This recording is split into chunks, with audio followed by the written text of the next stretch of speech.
খিলাফত মানে হচ্ছে নেতা, যেই নেতা ইসলাম প্রতিষ্ঠার জন্য আপনাকে বায়াত গ্রহণ করতে বলবে, কোরআন মানার জন্য বায়াত গ্রহণ করতে বলবে, ইসলাম অনুযায়ী চলার জন্য বায়াত গ্রহণ করতে বলবে। এখন আমাদের দেশে বায়াত নেয়ার জন্য জটওয়ালা বাবারা আইয়ে কিনা, হ্যাঁ আছে কিনা? আবার এরকম লোকও আছে যার যে বায়াত নেয় মানুষ থেকে তার মুখে দাড়ি নাই, আসেনি এরকম ফি? এগুলো কি ভণ্ড? জোরে বলেন, এগুলো কি ভণ্ড?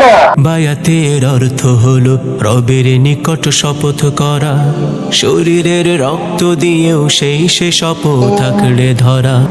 বিসমিল্লাহির রাহমানির রাহিম। ইন্নাল্লাহা আশতারা মিনাল মুমিনিনা আনফুসাহুম ওয়া আমওয়ালাহুম বিআন্না লাহুমুল জান্নাহ يقاتلون في سبيل الله فيقتلون ويقتلون وعدا عليه حقا في التوراة والإنجيل والقرآن ومن أوفى بعهده من الله فاستبشروا ببيعكم الذي بايعتم به وذلك هو الفوز العظيم. التائبون العابدون الحامدون السائحون راكعون الساجدون الآمرون بالمعروف والناهون عن المنكر والحافظون لحدود الله وبشر المؤمنين. وقال الله تعالى في شان حبيبه محمد صلى الله عليه وسلم: إن الله وملائكته يصلون على النبي يا أيها الذين آمنوا صلوا عليه وسلموا تسليما. صلى الله على سيدنا محمد وآله وصحبه وبارك وسلم. صلى الله على سيدنا محمد وآله وصحبه وبارك وسلم. بلغ العلا بكماله كشف الدجى بجماله حسنت جميع خصاله. صلوا عليه يا إلهي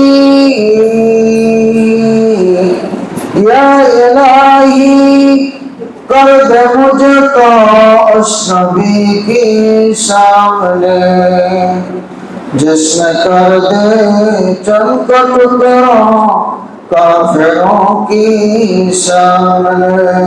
बलगल उला बिजमालिही कशफ दुजा बिजमालिही हसनत जमीअ खिसालिही. صلوا عليه. محمد سيد الكونين والثقلين والفريقين من عرب ومن عجم. بلغ العلا بكماله كشف الدجى بجماله حسنت جميع خصاله. صلوا عليه. والحبيب الذي ترجى شفاعته لكل حول من الأحوال مقتهن بلغا ولا بكماله كشف الدجى بجماله حسنت جميع خصاله صلوا عليه معزز محترم حضرات علماء کرام মুসল্লিয়ান ইজাম পর্দার আড়ালের মা ও বোনেরা, আসসালামু আলাইকুম ওয়া রাহমাতুল্লাহি ওয়া বারাকাতুহু। আল্লাহ রাব্বুল ইজ্জাত ওয়াল জালালের লাখ কোটি শুকর গুজার হচ্ছে যে মাবুদ মেহেরবানি করে, দয়া করে, মায়া করে আজকের এই মজমায় আমাদেরকে শামিল হওয়ার তৌফিক দিয়েছেন। আমরা মহান মালিকের শুকর গুজার করে কালিমাতুল শুকর উচ্চারণ করে নিই আলহামদুলিল্লাহ। রাসূল মাকবুল সাল্লাল্লাহু আলাইহি ওয়াসাল্লামের প্রতি লাখ কোটি দুরূদ ও সালাম, যিনি সর্বকালে সর্বযুগে সর্বশ্রেষ্ঠ মহামানব, যার আদর্শকে অনুসরণ করলে কিয়ামত পর্যন্ত পথভ্রষ্ট হওয়ার কোনো সম্ভাবনা নেই। শুহাদায়ে আখতার সর্বোচ্চ মর্যাদাতম মাধ্যমে আমরা আজকের মজমায় দু একটি কথা বলার চেষ্টা করব। বিমাশিয়াতিল্লাহ, বিইজনিল্লাহ আও বিফাদলিল্লাহ। সুবহানাকা লা ইলমা লানা ইল্লা মা আল্লামতানা ইন্নাকা আনতাল আলিমুল হাকীম। সম্মানিত উপস্থিতি, আমরা আজকে তেলাওয়াত করেছি সূরা তাওবার 111 এবং 12 নম্বর আয়াত। এই দুটি আয়াত অত্যন্ত গুরুত্বপূর্ণ মানব জীবনের জন্য। আমরা এই দুটি আয়াতের প্রতি অনুসরণ করে যদি আমাদের জীবনকে কোরআনের রঙে রাঙাতে পারি, তাহলে আমরা দুনিয়া এবং আখিরাত উভয় জাহানেই আমরা কামিয়াবি অর্জন করতে পারব। আল্লাহ পাক আমাদেরকে তৌফিক দান করুন। আমরা প্রথমে অর্থটা জেনে নিই। আল্লাহ রাব্বুল আলামিন বলছেন, ইন্নাল্লাহা আশতারা মিনাল মুমিনিনা আনফুসাহুম ওয়া আমওয়ালাহুম বিআন্না লাহুমুল জান্নাহ। নিশ্চয় আল্লাহ রাব্বুল আলামিন মুমিনদের থেকে ক্রয় করে নিয়েছেন তাদের জীবনকে, তাদের মালকে জান্নাতের বিনিময়। সুবহানাল্লাহ। মুমিন যারা, তাদের জান এবং মাল আল্লাহ পাক ক্রয় করে নিয়ে গেছেন। এটা আমাদের নাই, এটা কার? আল্লাহ। ইউকাতিলুনা ফি সাবিলিল্লাহি ফায়াকতুলুনা ওয়া ইউকতালুন। তারা আল্লাহর রাহে সংগ্রাম করবে, মরবে, মারবে, মারবে, মরবে।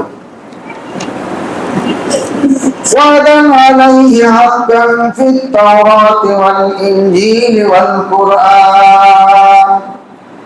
আল্লাহ পাক এই ওয়াদা তাওরাত এবং ইনজিল আর কোরআনে করেছেন।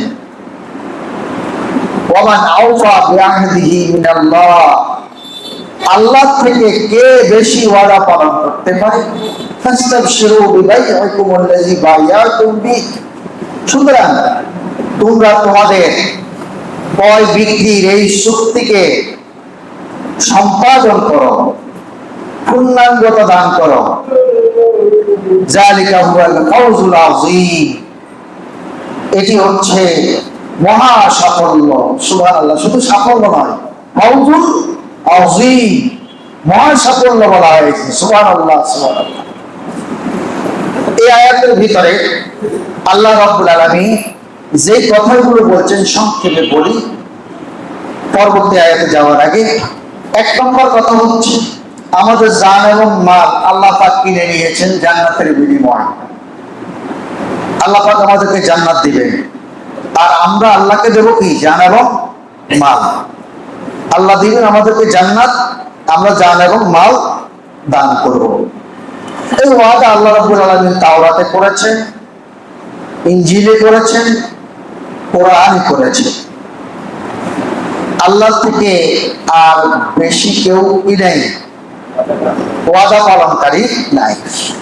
ফাস্তাবশিরু বিবাইইকুমুল্লাযী বায়াতুম বিহি, তোমরা যে ওয়াদা করেছো, যে বায়াত করেছো, সে বায়াত তোমরা পূর্ণাঙ্গভাবে হক আদায় করো। যালিকাল হুয়াল ফাওজুল আযীম, এর থেকে উত্তম প্রতিদান আর কিছুই হতে পারে। এরপরে আয়াতে আল্লাহ রাব্বুল আলামিন এই লোকগুলোর বৈশিষ্ট্য বলতেছে, যারা জান এবং মাল আল্লাহ রাস্তায় বিক্রি করে দিয়েছে এবং আল্লাহ রাস্তায় সংগ্রাম করবে, মরবে এবং মারবে, তাদের বৈশিষ্ট্য হচ্ছে আত-তাইবুন, তারা তওবাকারী, আল-আবিদুন, তারা ইবাদতকারী, আল-হামিদুন, তারা আল্লাহর প্রশংসাকারী, আস-সাবিহুন, তারা রোজা রাখে, রোজাদার, আল-রাকিউন, তারা রুকুকারী, আস-সাজিদুন, তারা সিজদাকারী, আল-আমিরুনা বিল মারুফি ওয়ান নাহুনা আনিল মুনকার, এবং তারা সৎ কাজে আদেশকারী, অসৎ কাজে নিষেধকারী। ওয়াল হাফিজুনা লিহুদুদিল্লাহ, আর তারা আল্লাহ পাকের সীমাকে হেফাজত করে, সংরক্ষণ করে, আল্লাহর বিধানকে সংরক্ষণ করে, আল্লাহ পাকের হককে সংরক্ষণ করে। ওয়াবাশশিরিল মুমিনিন, আর মুমিনদের জন্য সুসংবাদ। মুমিনদের জন্য কি? সুসংবাদ। আমরা এই দুটি আয়াত নিয়ে কথা বলতে গেলে যে বিষয়টা আমাদের সামনে আসবে, আল্লাহ পাক ফাস্তাবশিরু বিবাইইকুমুল্লাযী বায়াতুম বিহি, এই আয়াতে দিয়েই দুটি দিক বুঝাইছেন। এক হচ্ছে তোমরা আল্লাহর রাস্তায় জান এবং মাল ব্যয় করার জন্য তোমরা শপথ গ্রহণ করেছো এবং আল্লাহর রাস্তায় জিহাদ করবে, মারবে এবং মরবে, এই জন্য তোমরা শপথ গ্রহণ করেছো। ফাস্তাবশিরু বিবাইইকুমুল্লাযী, সুতরাং তোমরা তোমাদের বায়াতকে কি করো? সংরক্ষণ করো, ওয়াদা পালন করো। বায়াত শব্দটা ক্রয় বিক্রয় অর্থে ব্যবহৃত হয়। আমরা বায়াত শব্দের বিভিন্ন ভাবেই আমরা জানি। বাংলাদেশে বায়াত শব্দটা বেশি পরিচিত, কারণ আমরা বায়াত গ্রহণ করি পীরের কাছে, বায়াত গ্রহণ করি মুর্শিদের কাছে, বায়াত গ্রহণ করি নেতার কাছে, বায়াত গ্রহণ করি বিভিন্ন কাছে, ঠিক কিনা কথা? বায়াতবদ্ধ করি। বায়াতের জন্য আল্লাহ রাব্বুল আলামিন গুরুত্ব দিয়েছেন, বিভিন্ন জায়গায় এই বায়াত করেছেন এবং বায়াত এটি সুন্নাত, প্রয়োজনে এটি অত্যন্ত গুরুত্বপূর্ণ বিষয় হয়ে দাঁড়ায়। রাসূলুল্লাহ সাল্লাল্লাহু আলাইহি ওয়াসাল্লাম এই বায়াতকে বিভিন্ন ভাবে গ্রহণ করেছেন বিভিন্ন সময়, বিশেষ করে যারা অমুসলিম মুসলমান হয় তখন তারা বায়াত গ্রহণ করে, ঠিক কিনা কথা? যেমন বায়াতে আকাবার প্রথম বায়াত, আকাবার দ্বিতীয় বায়াত, জানেন কিনা আপনারা? রাসূলুল্লাহ সাল্লাল্লাহু আলাইহি ওয়াসাল্লাম মদিনায় যাওয়ার আগে মদিনাতে লোক পাঠিয়েছেন ইসলামের দাওয়াত দেওয়ার জন্য। সেখান থেকে কিছু লোক এসে গোপনে মদিনাতে আকাবা নামক প্রান্তরে দুই পাহাড়ের গিরি প্রান্তরে দুটি বায়াত গ্রহণ করেছেন দুইবার। এইটাকে বায়াতে আকাবার বায়াত বলা হয়, প্রথম বায়াত এবং আকাবার দ্বিতীয় বায়াত।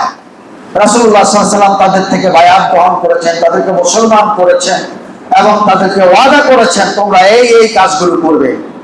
দ্বিতীয়বার তো বলেছেন তোমরা ইসলামের জন্য আমার জন্য কি করবেন। তারা বলল আমরা ইসলামের জন্য আপনার জন্য আমাদের জীবনকে যেভাবে ভালোবাসি তার থেকে বেশি ভালোবাসবো। সুবহানাল্লাহ, সুবহানাল্লাহি ওয়া বিহামদিহি, সুবহানাল্লাহিল আযীম।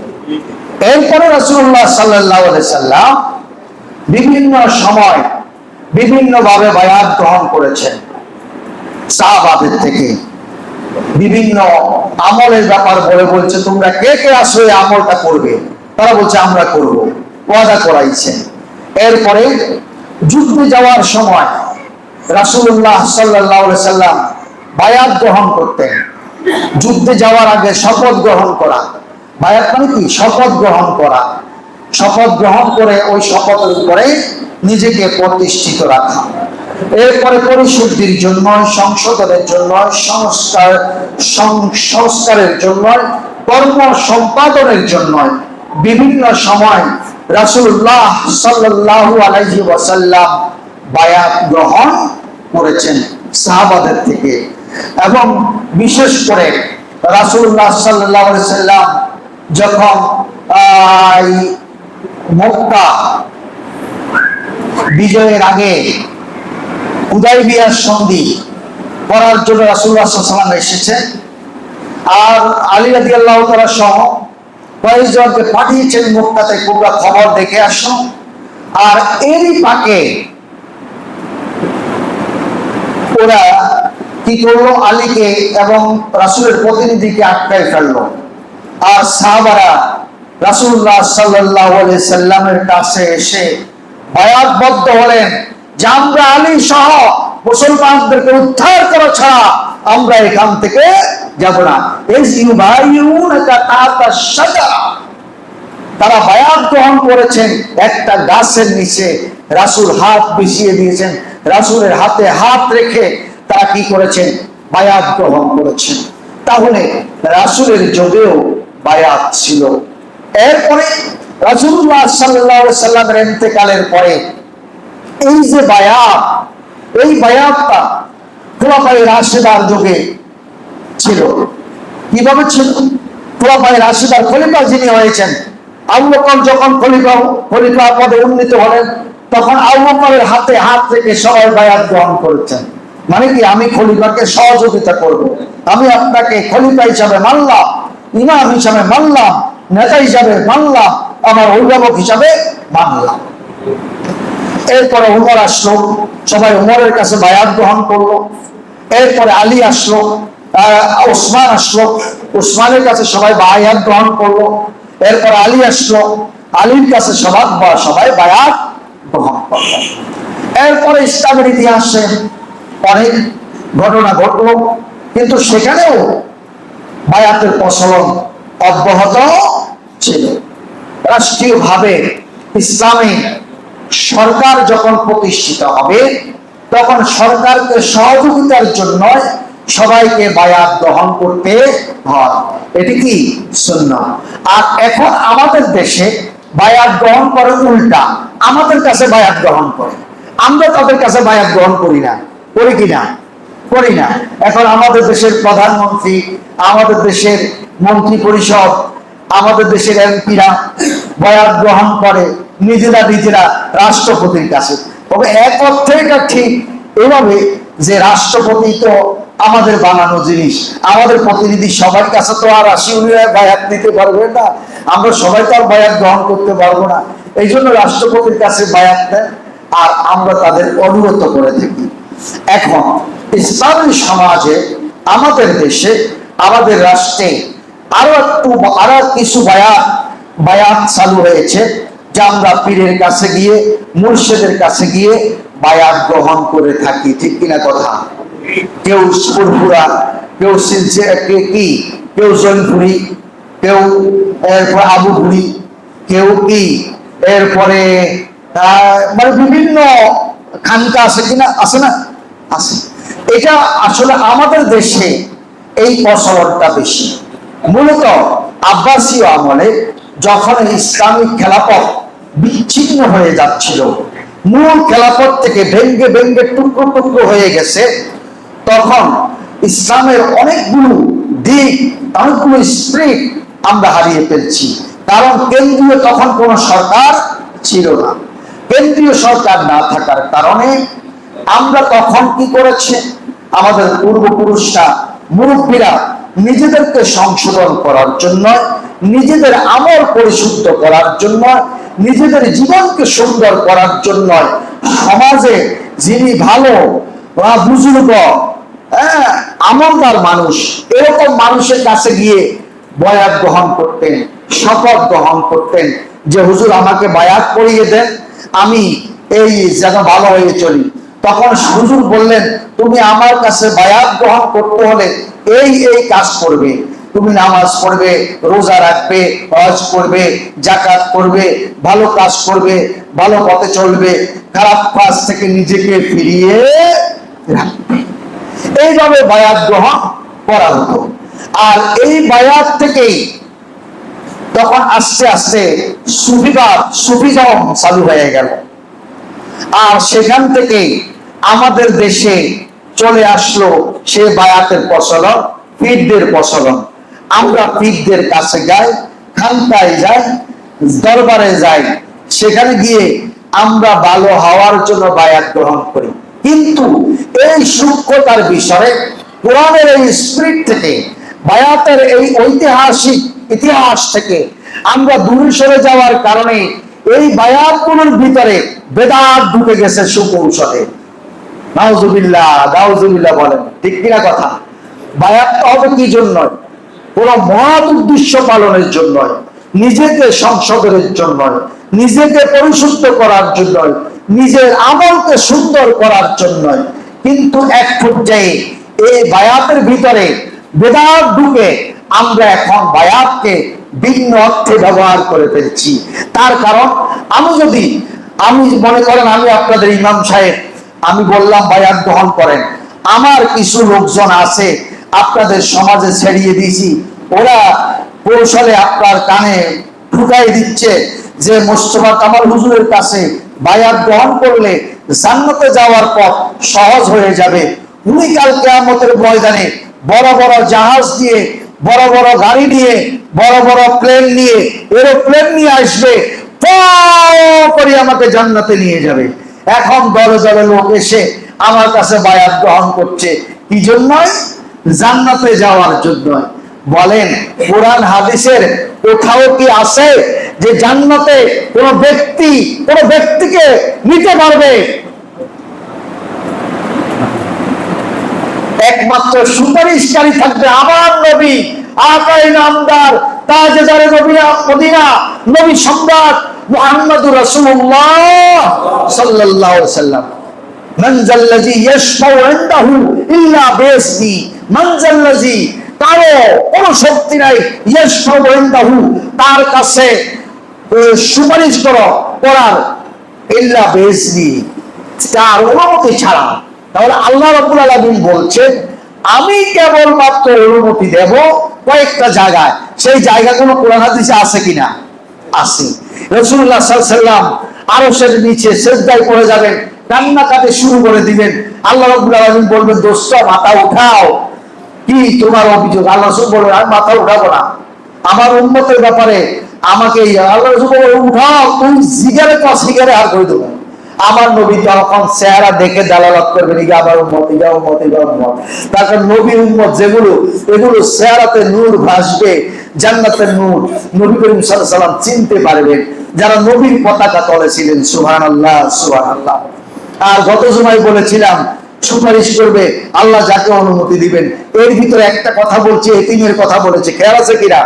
গত জুমা যে এতিম জাহান্নামে যাওয়া লোককে আল্লাহ পাক থেকে সুপারিশ করে জান্নাতে নিয়ে যাবেন। তাহলে এই যে বিভিন্ন জায়গা শহীদ সুপারিশ করে জান্নাতে নিয়ে যাবেন। এখন আপনি যদি আমলের সুপারিশ না করেন, নেক আমলের সুপারিশ না করেন, নেক আমলের যদি আপনি বায়াত না করেন, নেক আমলের প্রতি যদি আপনি প্রতিষ্ঠিত না হয়ে আপনি যদি শুধু বায়াত করেছি ফুরপুরা পীরের কাছে, সুতরাং নামাজ নাই, রোজা নাই, হজ নাই, যাকাত নাই, কিচ্ছু নাই, শুধু আমি পীরের মুরিদ। আসেনি এরকম পীর? আসেনি এরকম মুরিদ? আসেনি? এগুলো জান্নাতে যেতে পারবে? মোটেও না। কারণ বায়াত হচ্ছে আমি পীরের কাছে বায়াত গ্রহণ করেছি, এই জন্যই যে আমি ভালো হয়ে যাব, আমার পীর ভালো, আমি এই জন্য পীরের আনুগত্য করব। কারণ হচ্ছে কি, আপনার আনুগত্যের সীমা আছে। আপনার আনুগত্যর সীমা কি? আমি কোরআন আপনাকে বলে দিয়েছেন, আতিউল্লাহ ওয়া আতিউর রাসূল ওয়া উলিল আমরি মিনকুম। তোমরা বায়াত গ্রহণ করবে আল্লাহ, আল্লাহ রাসূলের কাছে, ওয়া উলিল আমরি মিনকুম, এবং তোমাদের উলিল আমরের কাছে আনুগত্য করবে, বায়াত গ্রহণ করবে। এই তিন জায়গা। কয় জায়গা? জোরে বলেন, কয় জায়গা? বায়াতের জায়গা কয়টা? জোরে বলেন, আরো জোরে। লাগেছে পাঠান বাড়ির লোক তো খাই আইয়ে নয় লাগেছে, বলুনই কথা। বায়াতের জায়গা কয়টা? এই বলেছে, ঠিক আছে, তিনটা। এক নম্বর কে? আল্লাহ। দুই নম্বর কে? আল্লাহ রাসূল। তিন নম্বর কে? উলিল আমর। এখন উলিল আমর কে? রাগ করবেন নি কইলে? উলিল আমরের কথা বলে রাগ করবেন নি? উলিল আমর হচ্ছে আতিউল্লাহ ওয়া আতিউর রাসূল। আল্লাহ এবং আল্লাহ রাসূলের আনুগত্যের ক্ষেত্রে কোনো শর্ত নাই, সন্দেহ নাই, সংশয় নাই, বাধা নাই। এই আনুগত্য ডাইরেক্ট করতে হবে, ঠিক আছে কিনা? ওয়া একটা ওয়ায় পাশরা দিয়ে ওয়া উলিল আমর এবং উলিল আমর, এই ওয়াটার কারণে উলিল আমরের আনুগত্যটা সত্যযুক্ত হয়ে গেছে, সত্যযুক্ত হয়ে গেছে। যেমন উলিল আমর মানে হচ্ছে নেতা। যেই নেতা ইসলাম প্রতিষ্ঠার জন্য আপনাকে বায়াত গ্রহণ করতে বলবে, কোরআন মানার জন্য বায়াত গ্রহণ করতে বলবে, ইসলাম অনুযায়ী চলার জন্য বায়াত গ্রহণ করতে বলবে, সেই নেতা আগের যে দুইজন অর্থাৎ আল্লাহ এবং আল্লাহ রাসূল, ওই দুইজনের পূর্ণাঙ্গ অনুসারী হতে হবে, নতুবা তিনি বায়াত নিতে পারবেন না। এখন আমাদের দেশে বায়াত নেয়ার জন্য জটওয়ালা বাবারা আইয়ে কিনা, হ্যাঁ আছে কিনা? আবার এরকম লোকও আছে যার যে বায়াত নেয় মানুষ থেকে, তার মুখে দাড়ি নাই। আসেনি এরকম পীর? এগুলো কি ভণ্ড? জোরে বলেন, এগুলো কি ভণ্ড? এগুলো কি ভণ্ড? বায়াত গ্রহণ করতে, বায়াত নিতে হলে যিনি কোরআন এবং সুন্নাহ, আল্লাহ এবং আল্লাহর রাসূলের পূর্ণাঙ্গ অনুসারী, তিনি ছাড়া আর কেউ বায়াত নিতে পারবে না। এরা কথা। উদাহরণ, ইমাম হোসেনের কথা জানেন তো? মুহররম আসলে আমরা চোখ বাসা আলাই, আবার কিছু কিছু লোক তাজিয়া মিছিল করি, রক্ত গায়ে রক্ত পর্যন্ত বাসা আলাই, ঠিক কিনা কথা? আসেনি এরকম? ইমাম হোসাইন শহীদ হয়েছেন কিল্লে, জানেননি? জানেননি? ইমাম হোসাইন শহীদ হয়েছেন একটারে সোজা কথা, মুয়াবিয়া আলী রাদিয়াল্লাহু তাআলা পরে খেলাফতে গেছে। সিফিনের যুদ্ধের চুক্তি অনুযায়ী এই আলী মুয়াবিয়ার খেলাফতের পরে ইমাম হাসান এবং হুসাইন খেলাফত পাওয়ার কথা। মুয়াবিয়া রাদিয়াল্লাহু তাআলা আনহু আল্লাহর জলিল কদর সাহাবী, মুসলিম মিল্লাতের অনেক জলিল কদর, কোনো সন্দেহ নাই। মুয়াবিয়ার ব্যাপারে একটু সন্দেহ করা যাবে না। কিন্তু তিনি ইজতিহাদি ভুল করে ফেলেছেন। উনি ওনার ছেলেকে কয়েকজনের সাথে পরামর্শ করে ওনার ছেলেকে খেলাফত দিয়ে ফেলছেন, কিন্তু এই খেলাফতের যোগ্য ওনার ছেলে ছিলেন না। ওনার ছেলের বিরুদ্ধে অনেকগুলো অভিযোগ ছিল। এই অভিযোগগুলোর ভিতরে ইসলাম অবমাননা, সুন্নাহ অবমাননার অভিযোগ পর্যন্ত ছিল, যার কারণে হুসাইন রাদিয়াল্লাহু তাআলা আনহু বারবার সিটি দিয়ে বলছে, আপনি সংশোধন হয়ে তওবা করলে আপনার কাছে বায়াত গ্রহণ করব। কিন্তু এই সিটিগুলো বুঝাই রেখে একদল কুশক্তির প্ররোচনায় হযরত ইমাম হুসাইন কারবালার প্রান্তে গেলেন। নির্মম ভাবে শাহাদাত বরণ করলেন। তাহলে এখানে বায়াতে কি বোঝা যায়? বায়াত গ্রহণ করতে হলে নামাজ নাই, রোজা নাই, এরকম লোকের কাছে বায়াত গ্রহণ করুন যাবে না। ইসলাম জানে না, কোরআন জানে না, লাকুম দীনুকুম ওলিয়া দিন কয় বুখারী শরীফের হাদিস, আসেনি এরকম? তো এরকম লোকের কাছে কি বায়াত গ্রহণ করুন যাবে না?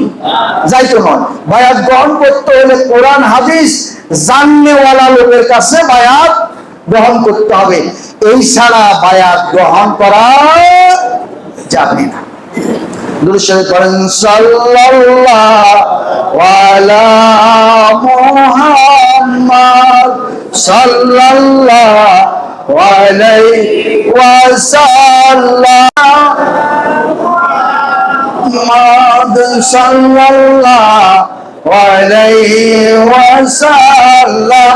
প্রিয় হাজরিন, এরপরে আমাদের দেশে আরো কিছু কুসংস্কার আছে, এগুলো বলা দরকার না বাবা, আমাদের ঈমান নষ্ট হয়ে যায়। এগুলো না বললে তো সমস্যা, এগুলো বলতে হবে। আমাদের দেশে কুসংস্কার এর জন্যই আমরা অনেক সময় বায়াত দেই, কিন্তু বায়াতের প্রতিষ্ঠিত যেই স্পিরিট, সেই স্পিরিট বাদ দিয়ে আমরা বায়াত গ্রহণ করে আমাদের ঈমান হারা হয়ে যায়। আগেও বলেছি, এখনো বলছি, বায়াত গ্রহণ করার জন্য কোরআন সুন্নাহ ব্যতীত কোন ব্যক্তির কাছে বায়াত গ্রহণ করা যাবে না। যদি গ্রহণ করা হয় তাহলে সে আপনাকে বেদাতের দিকে ডাকবে, সেই নিজের দিকে ডাকবে, কিন্তু ব্যক্তির জন্য, ব্যক্তি স্বার্থের জন্য আরেকজন বায়াত গ্রহণ করতে পারে না। এখনকার যুগে অধিকাংশ, আমি কিন্তু পীরের নাতি, পীর বিরোধী না, আমি আগেই বলে যাচ্ছি, আপনারা ভাববেন যে হুজুর পীর বিরোধী, এই জন্য পীরের বিরুদ্ধে কথা বলে না। পীরদের বিরুদ্ধে কথা বলছি না, পীরদের পক্ষে বলতেছি। আপনি পীর হন ভালো কথা, কিন্তু আপনি কোরআন সুন্নাহ অনুযায়ী আমল করে সেই আমলের দিকে লোকজনকে বায়াত গ্রহণ করা, আমার কোনো আপত্তি নাই। কথা বুঝা এসছে কিনা? কিন্তু আপত্তি হচ্ছে ওই জায়গায় আপনার মাকসাদ যদি থাকে টাকা, আপনার মাকসাদ যদি থাকে গুরু, যার কারণে বলা হয় পীরের কাছে কিছু কুসংস্কার কথাগুলো আছে, আপনারা জেনে নিয়েন, যেগুলো কোরআন সুন্নাহর বাইরে। যে পীরের কাছে বায়াত গ্রহণ করলে নামাজ রোজা রাখবে না, পীরের কবরকে সিজদা করা, এবং পীরের উত্তরাধিকারী সূত্রে যে পীর হয়, দেখবেন ইসলামের উত্তরাধিকারী সূত্রে কোন পীর আছে কিনা, কোরআন সুন্নাহতে আছে কিনা? রাসূলের পরে তো রাসূল আলীকে দিয়ে যেতে পারতেন, ফাতেমাকে দিয়ে যেতে পারতেন। ফাতেমাকে দিয়ে গেছেন, ফাতেমা তো জীবিত ছিল, ফাতেমাকে দেন নাই, তো খেলাফত দেন নাই, রাসূল খেলাফত কাউকে দেন নাই। সবাই মিলে বসে সিদ্ধান্ত করে আবু বকরকে দিয়েছেন, এরপরে সবাই মিলে সিদ্ধান্ত করে ওমরকে দিয়েছেন, সবাই মিলে সিদ্ধান্ত করে ওসমানকে দিয়েছেন, সবাই মিলে সিদ্ধান্ত করে আলীকে দিয়েছেন। কথা বুঝা আসছে? এখন আমাদের দেশে চোখ বুঝে খানকাগুলোর দিকে তাকান, পীরগুলোর দিকে তাকান, দেখবেন পীর তার ছেলেকেই খেলাফত দেয়, অন্যকে খেলাফত দেয় না, জামাইকে দেয়, খেলাফত দেয় না। আমাদের পেশকারের পাশে একটা আছে, ও মরে গেছে, ও তার মেয়েকে দিয়ে গেছে খেলাফত। শুনছেন না এবার কথা? কথা বুঝে এসছে কিনা? কথা বুঝে আসছে? তাহলে এই যে বংশ পরস্পরা যে সিস্টেম, এই সিস্টেম ইসলাম বহির্ভূত সিস্টেম। ভালো কাজের জন্য আপনি যেই কারো কাছেই বায়াত গ্রহণ করতে পারবেন। পীরের কাছে বায়াত গ্রহণ করবেন আপনার আত্মশুদ্ধির জন্য, আপনার কলব পরিষ্কার করার জন্য, আপনার দেহ মনকে সুন্দর করার জন্য। সাবগাল্লাহ ওয়া মান আহসানু মিনাল্লাহি সাবগা ওয়া নাহনু লাহু আবিদুন। আল্লাহর রঙে রঙিন হওয়ার জন্য, আল্লাহর রং থেকে উত্তম কোন রং নাই। এখন ফিরে আল্লাহর রঙই চিনে না, ফিরে আপনাকে কিভাবে রাঙাবে? কথা কি বুঝে আসছে বাবা? এই জন্যই খুব সতর্ক। বায়াত গ্রহণ করার জন্য এখানে বলা হয়েছে, আল্লাহ রাব্বুল আলামিন জিনিসগুলোর জন্য বায়াত গ্রহণ করেছেন। আমি আবার এই আয়াতটা আপনাদের সামনে তেলাওয়াত করে আবার অর্থ বলছি। এতক্ষণ বলার পরে নিশ্চয়ই আপনাদের কিছু বুঝ এসেছে। এখন আপনারা আবার খেয়াল করেন, আল্লাহ রাব্বুল আলামিন বায়াতের ব্যাপারে বলতেছেন, ইন্নাল্লাহা আশতারা মিনাল মুমিনিনা আনফুসাহুম ওয়া আমওয়ালাহুম বিআন্না লাহুমুল জান্নাহ। আল্লাহ পাক মুমিনদের থেকে জান এবং মালকে ক্রয় করে নিয়েছেন জান্নাতের বিনিময়। ইউকাতিলুনা ফি সাবিলিল্লাহি ফায়াকতুলুনা ওয়া ইউকতালুন। তারা আল্লাহর রাস্তায় সংগ্রাম করবে, মরবে এবং মারবে। ওয়াদান আলাইহি হাক্কান ফিত তাওরাত ওয়াল ইনজিল ওয়াল কুরআন। আল্লাহ পাক এই সঠিক ওয়াদা করেছেন তাওরাতে, ইনজিলে, কোরআনে। ওয়ামান আওফা বিআহদিহি মিনাল্লাহ।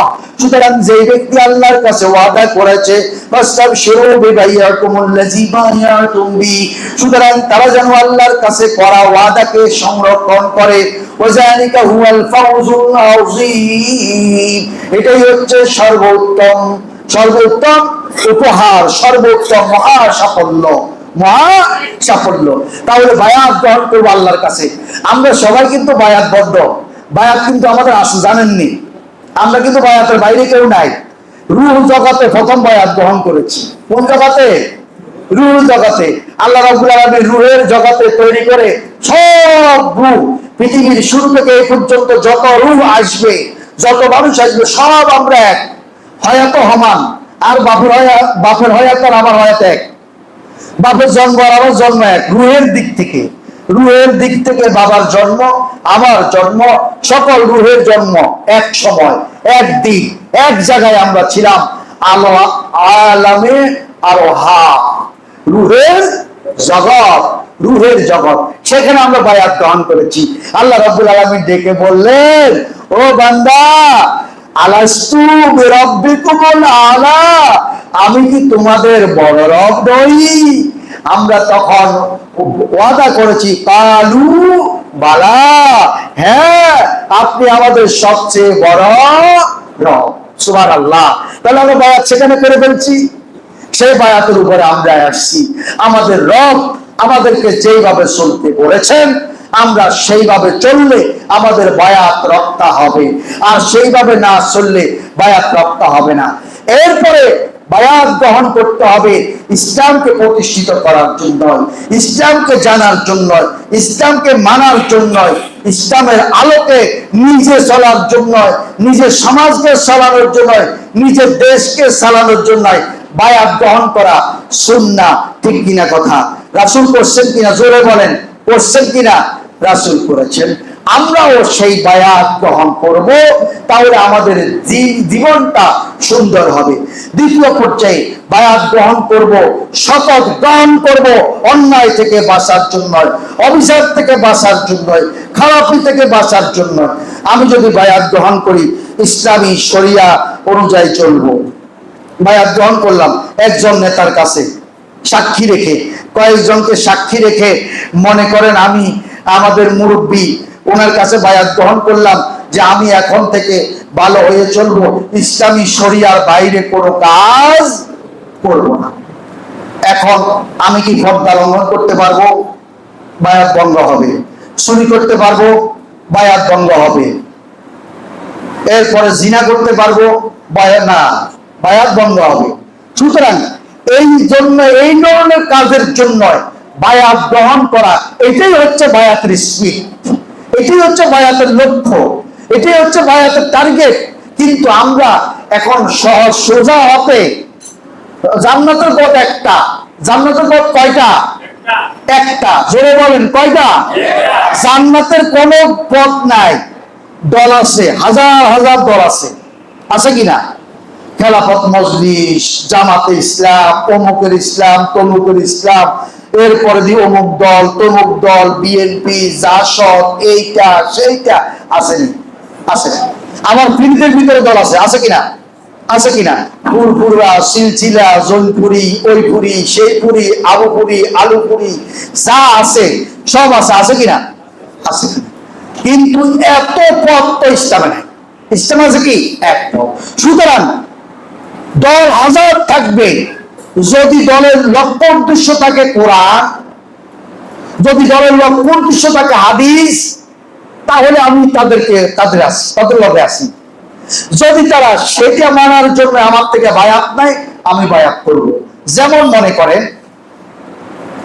মনে করেন একজন এসে আপনাকে বলবো যে আসো আমরা সবাই মিলে পাঠান বাড়িতে এই এলাকায় আমরা ভালো হয়ে চলবো, নামাজ পড়বো, রোজা করব, হজ করব, যাকাত করব, চুরি করব না, জেনা করব না, ব্যভিচার করব না, বেপরদায় চলবো না, আসো আমরা এই বিষয়ের উপরে কি করি, শপথ গ্রহণ করি।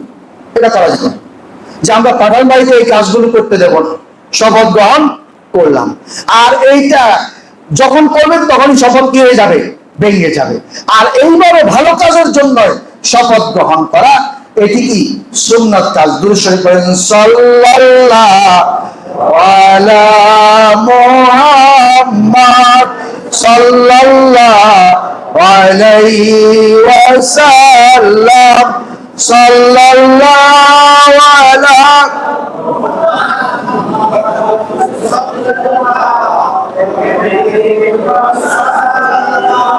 আল্লাহর পথে জিহাদ করা এবং সেই পথে প্রতিষ্ঠিত থাকা, কোরআনকে মানা, কোরআনকে মানানোর জন্য, বায়াত গ্রহণ করার জন্য এই আয়াতে বলে আল্লাহ রাব্বুল আলামিন কিছু বৈশিষ্ট্যের কথা বলছে।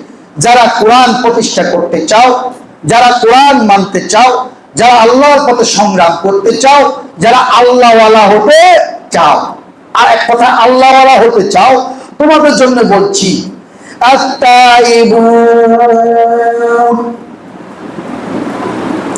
তারা তাওবাকারী। তারা কি হবে? তাওবাকারী। সারাক্ষণ তাওবা করবে, নিজেকে পরিশুদ্ধির কাজে ব্যস্ত রাখবে। আল-আবিদুন, আল্লাহর গোলামিতে নিজেকে ব্যস্ত রাখবে। আল-হামিদুন, আল্লাহর প্রশংসায় ব্যস্ত রাখবে। আল্লাহর প্রশংসা, আলহামদুলিল্লাহ আলহামদুলিল্লাহ, সবসময় আল্লাহর প্রশংসা, সবসময় তওবা, আস্তাগফিরুল্লাহ আস্তাগফিরুল্লাহ আস্তাগফিরুল্লাহ, বেশি বেশি করে জপবেন, বেশি বেশি করে পড়বেন। সুবহানাল্লাহ, আলহামদুলিল্লাহ, লা ইলাহা ইল্লাল্লাহ, আল্লাহু আকবার। এগুলো হচ্ছে আল্লাহওয়ালার বৈশিষ্ট্য। এগুলো কার বৈশিষ্ট্য? আল্লাহওয়ালার বৈশিষ্ট্য। আপনার ভিতরে এই বৈশিষ্ট্য থাকতে হবে আপনি যদি ইসলাম প্রতিষ্ঠা করতে চান। আস-সাইহুন, তারা রোজা রাখনেওয়ালা, তারা রোজা রাখনেওয়ালা, রোজার মাসে রোজা রাখে, এছাড়াও রোজা রাখে। আমি অনেককে দেখছি তাদের প্রিয় মানুষটা জেলখানায় গেছে, এখন রোজা রাখতেছে মুক্তির জন্য। আছে না এরকম? আছে কিনা? আছে। বিপদে মুসিবতে পড়ছে, নফল রোজা রাখতেছে। নিজে বিপদে পড়ছে, আত্মীয় স্বজন বিপদে পড়ছে, নফল রোজা রেখে আল্লাহর কাছে দোয়া করতেছে। আস-সাইহুন, তারা রোজা রাখনেওয়ালা। আর রাকিউন, রুকুকারী অর্থাৎ নামাজ পড়নেওয়ালা। আস-সাজিদুন, সিজদাকারী, আল্লাহ সিজদাকে বেশি পছন্দ করে, সিজদার মাঝে দোয়া কবুল হয়। আল-আমিরুনা বিল মারুফ, তারা সৎ কাজে আদেশকারী। ওয়ান্নাহুনা আনিল মুনকার, অসৎ কাজে বাধা দানকারী। ওয়াল হাফিজুনা লিহুদুদিল্লাহ, ওয়াল হাফিজুনা লিহুদুদিল্লাহ, ওয়াল হাফিজুনা লিহুদুদিল্লাহ, তারা আল্লাহ পাকের হুদুদকে হেফাজতকারী। আল্লাহ পাকের হুদুদ মানে হদ, আল্লাহ পাকের আইন। হদ মানে কি? আইন। পড়া হদ জারি হইছে, আইন জারি হইছে। একজন লোক জেনা করছে, তাকে সংসার করা মানে কি? হদ জারি করা। ওয়াল হুদুদিল্লাহ, আল্লাহ পাকের আইন জারি করে দিলাম, সংসার করলাম, তাহলে জেনা আর থাকবে না। ওয়াল হাফিজুনা লিহুদুদিল্লাহ, তারা আল্লাহর আইনের সংরক্ষণকারী, আল্লাহর আইনের সংরক্ষণকারী। এখন বাড়িতে আল্লাহর আইন নাই, মসজিদে আসি নামাজ পড়ে, আল্লাহর আইনের সংরক্ষণকারী হইল নি? বাড়িতে আল্লাহর আইন কি আছে নাকি? আল্লাহর আইন কি কি আছে বলতে পারবেন? বাড়িতে আল্লাহর আইন আছে বাড়িতে। যেমন নিজের সন্তান সন্ততিকে পর্দায় চালানো, নিজের সন্তান সন্ততিকে বেপরদা থেকে বাঁচায় রাখা, এটা তো আল্লাহর আইন। ও ভাই কি কাজ, আল্লাহর গালি কি কারা আর জবাই করানি, কথা কয় না, এটা তো আল্লাহর আইন, আইন কিনা। আর নিজের সন্তান বেপরদায় চলে, এখানে আল্লাহর আইন প্রতিষ্ঠা করতে পারে না।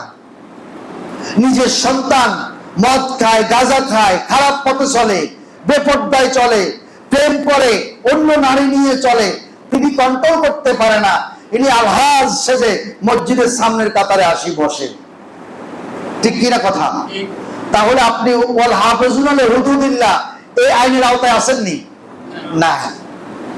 এরপরে পড়ালেখার ব্যাপারে, চাল চলনের ব্যাপারে, আচার আচরণের ব্যাপারে, ব্যবসা বাণিজ্যের ব্যাপারে আল্লাহর আইন আসেনি। আহাল্লাল্লাহুল বাইয়া ওয়া হাররামার রিবা, আল্লাহ পাক কি করেছে, হালাল করেছেন বাইকে, ব্যবসাকে, বেচা কিনাকে, হারাম করেছে সুদকে। এখন তো সুদ ঘরে ঘরে, সুদ ঘরে ঘরে আছে কিনা, সুদ ব্যাংকে সুদ, ব্যবসায় সুদ, সব জায়গাতে সুদ, সুদ ছাড়া কিছু নাই। এখন আপনি ইমানদারও দাবি করেন আর সুদের সমাজেও আপনি বসে আছেন, আপনি কিভাবে সুদের হেফাজত করলেন? আপনি কিভাবে সুদের হেফাজত করলেন? তাহলে সুদ হেফাজত করলে সুদ বন্ধ করতে হবে, আর সুদ বন্ধ করতে হলে ইসলাম সম্পর্কিত, ইসলামী শরিয়া সম্পর্কিত অর্থ ব্যবস্থা চালু করতে হবে। সেই অর্থ ব্যবস্থা চালু করতে হলে এক জায়গাতে কোরআনিয়ানকে নিতে হইব, এই জায়গার নাম কি করতে নারবেন, কোরআনিয়ান ছাড়া কিন্তু সম্ভব নয় ইসলামী হুকুমত কায়েম করা। সুতরাং ইসলামের পথে চলতে হবে, ইসলামের পথে হাঁটতে হবে, ইসলামকে মানতে হবে, ইসলামকে মানাতে হবে। ইসলাম যেখানে আমরা আসি সেখানে কোরআন হাদিস, যেখানে আমরা আসি সেখানে কোরআন হাদিসের বাইরে কোনো বায়াত নাই, কোরআন হাদিসের বাইরে কোনো বায়াত নাই, কোরআন হাদিসের বাইরে কারো কাছে বায়াত গ্রহণ করব না। যে কোরআন হাদিসের উপরে প্রতিষ্ঠিত নয় এরকম পীরের কাছেও বায়াত গ্রহণ করব না। কোরআন হাদিসের উপরে প্রতিষ্ঠিত পীরের কাছে বায়াত গ্রহণ করব, নিজেকে সংশোধন করার জন্য, নিজের আত্মাকে পরিশুদ্ধ করার জন্য, নিজের কলবকে পরিশুদ্ধ করার জন্য। আল্লাহ রাব্বুল আলামিন আমাদেরকে তৌফিক দান করুন। হাযা মা ইনদি ওয়াল ইলমু ইনদাল্লাহ আলাইহি তাওয়াক্কালতু ওয়া ইলাইহি উনীব। আসসালামু আলাইকুম ওয়া রাহমাতুল্লাহ।